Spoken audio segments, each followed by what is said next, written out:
guys, it's Tracy. Welcome back to my channel. So today I'm actually doing a very overdue book haul of all the books that I've accumulated during this year that I haven't got a chance to show you guys yet, and also because I know it's my birthday month this month as well as Christmas coming up.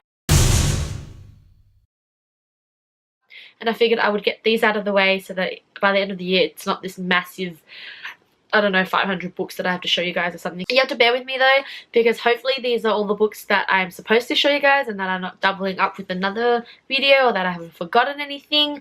Actually, one of the books that I'm using as my tripod I think is part of this book haul, but I could be very wrong.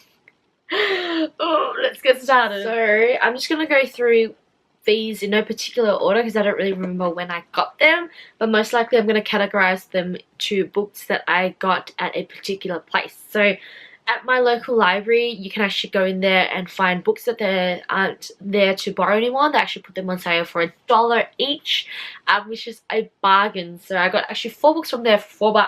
The first one being Betrayal by Greg Olson, and this is I think the second book in one of his thriller series. I only picked it up because I thought it might be a good read. Finished it. It was an okay read. I did have a couple of problems with this. I'm pretty sure I've done a wrap up on it. And I'll see if I can find my Goodreads review for this, and I'll even link to it down below. But basically a girl is dead and then I think one of them comes back. No, that's a different book. This is about a girl, I think she dies, she's an exchange student, and then they're trying to figure out what happened to her, all that jazz. And it was quite an interesting read at the time, but it was also written, I feel like, for a younger audience, which is why it wasn't as good as I hoped it would be. So yeah. I also picked up Isabel Camedy's Urban Newton, and this is the first book in her Urban Newton series or chronicles. I've actually read this and I've absolutely loved it. It's probably one of the first dystopian novels I've ever read. I've never read anything past the first book though, but basically in this world it's pretty much ruined. One of the girls, the main character, lives in sort of like a concentration camp. She's got powers, and these powers are supposed to be suppressed because anybody who has magical powers will be punished. She's trying to escape, essentially. That's it. Fantasy, definitely one of the most gripping and pretty memorable reads, I reckon. I just wanted to buy it so that I could start the series and actually buy the rest of the series so I can finish it. I do recommend you guys checking this out if you guys haven't yet though. And then I picked up Monsters of Men by Patrick Ness, and this is the third book in his Chaos Walking trilogy. I have the first book, I haven't read it yet. My friend still has it, I think. I just bought the third book so that I can get the second book and binge read this series because I know everybody's in love with it and that Patrick Ness is an amazing writer. So yes. And the last book that I got is Don't Look Back by Jennifer L. Armentrout. This is her thriller. This is a thriller about two girls. Two girls goes missing. One of them dies. The other one comes back and they suspect that she is a killer. She doesn't remember anything from it, and then she works her way back just to figure out who it is. I still remember the ending of this book, even though I read it probably 5 to 6 months ago. But my voice keeps cracking. I read this 5 to 6 months ago because I thought that the ending was absolutely insane. I would recommend reading this. I think I gave it about a 4 out of 5 stars because I do really enjoy it. Does read as a YA novel, so it's not like thriller like Gone Girl or The Girl on the Train, but it's still a really surprising read.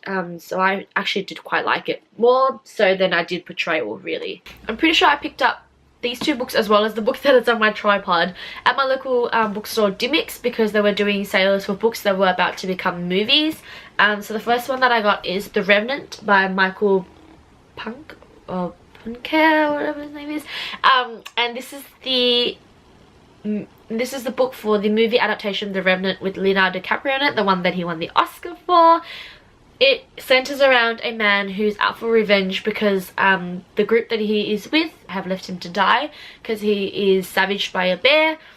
He actually survives the entire thing and goes to try to find them just to hunt down the man who left him here, which is a fascinating read. I actually thought this was a very interesting way to write a revenge novel.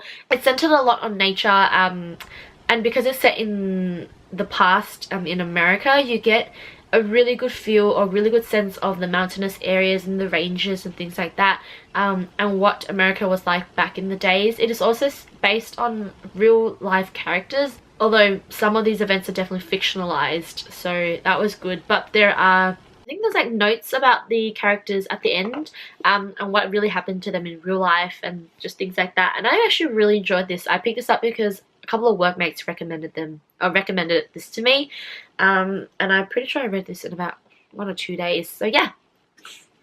And then I also got Me, Earl and the Dying Girl by Jesse Andrews, and I watched the movie as well as the book. I'm pretty sure I enjoyed the movie Greg more than the book Greg, I think, but I have a full review for this down below comparing the book and the movie together. I don't know how I felt about the book. I think my review says it all, pretty much.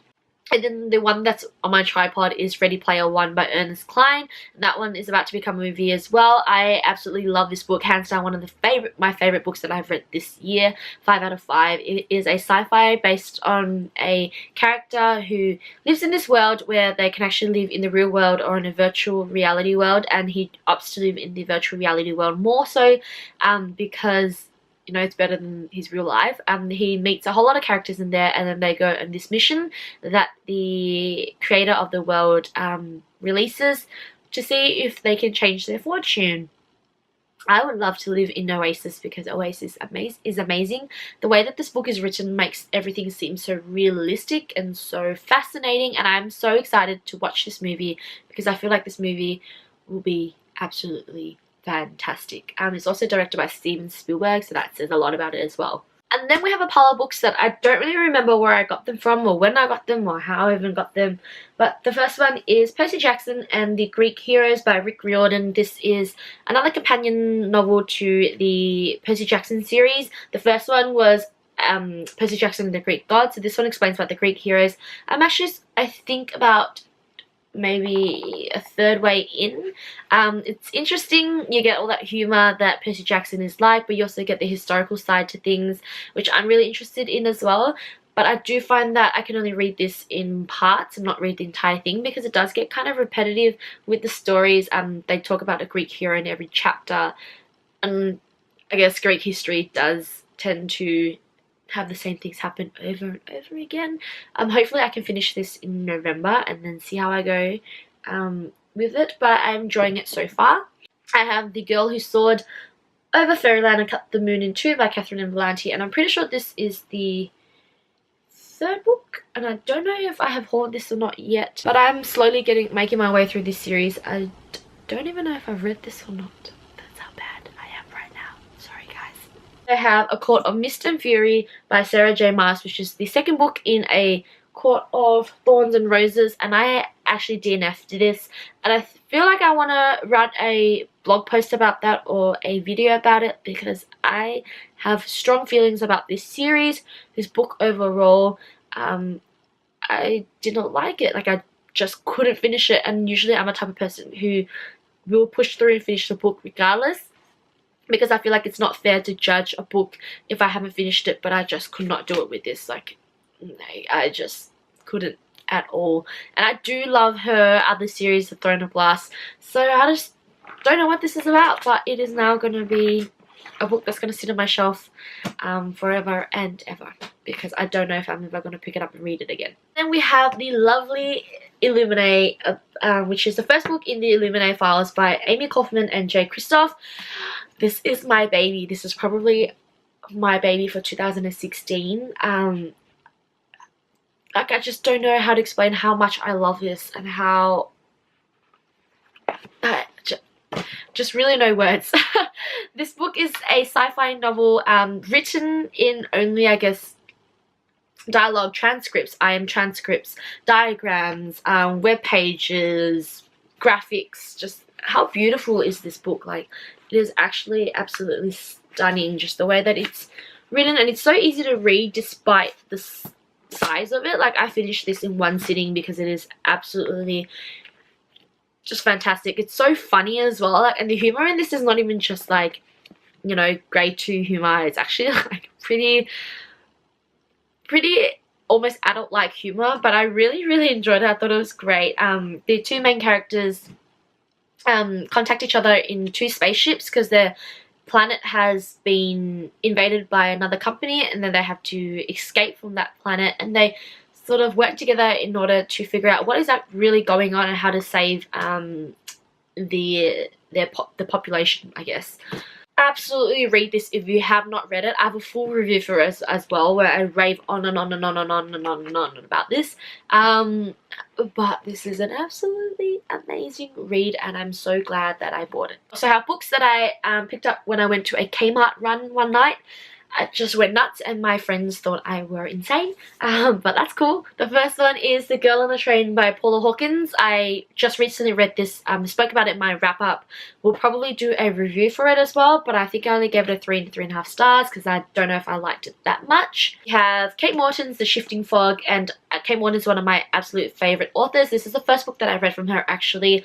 It is more like a family mystery that spans across a few years, where a poet is found dead in the back of a person's house, and then the person who narrates this is trying to figure out what happened. Fascinating read. This is why I fell in love with Kate Morton and all of her books, so I figured I would buy it, also because this is actually a very gorgeous cover. I think it's quite cute. 1,000 Pieces of You by Claudia Gray. Have not read this yet. Do love the cover. Sort of know a bit about it, not all about it. And I don't know if I want to know heaps while getting into this book. Really, I just bought it because I was at Kmart, and yeah. Then I also have Rick Riordan's The Trials of Apollo, The Hidden Oracle, and this is his latest novel, I think, about Apollo the god. I'm pretty sure I haven't read this yet. But anything related to, I guess, Percy Jackson, the Greek gods, I'm there. Rick Riordan has a way of writing that really makes history really interesting, and also quite accurate, I would say, but in a way that's very entertaining, so I am excited to read this. And then we have Harry Potter and the Cursed Child, part 1 and 2 in the play. I think when I did the review for this one, I have a link to it. I will leave a link to it down below. I showed you guys the whole morning, or when I actually went to get it. I woke up so early just to get my hands on this, and I finished it within the day, I think 3 hours after I actually got it. Check out my review to see what I thought about it. But this was probably the most anticipated release of the year for me, and I'm so glad that I got it on the day that I got it. And then I picked up the sequel, or the second book in the Bone Season series, I think. I have to look at it because it's up there on my shelf, but this is The Mime Order by Samantha Shannon. I read the first book probably 2.5, almost 3 years ago, so I have no idea what it's about anymore, but I'm going to reread it because I know that it's fantasy. It's like almost high fantasy, centered around dream walkers and all that jazz. And then this is the second book. I got this for $6. This is a bargain. Like, I was out shopping one day somewhere by myself, and then I went to a bookstore that does really cheap books, and then this was on the shelf, and I was like, well, it's calling my name now, I have to get it. On to the last pile, and I have Three Sisters, Three Queens by Philippa Gregory, and this is part of her Tudor Times series. Where this one is actually about Catherine of Aragon. Essentially, this is about the first queen of King Henry VIII, and then just her story along with I guess all the other female counterparts in there. I'm pretty sure I'm like halfway through this as well. This is what happens when I read books and then I never pick them up again. But I'm slowly getting through it. It's probably one of those other books that Philippa Gregory has brought out that I haven't really fell in love with in just yet. I'll see how I go. But I am a massive historical reader, which is why I picked this up, and also because I really do love Philippa Gregory. My battery died, so hopefully I remember where I left off.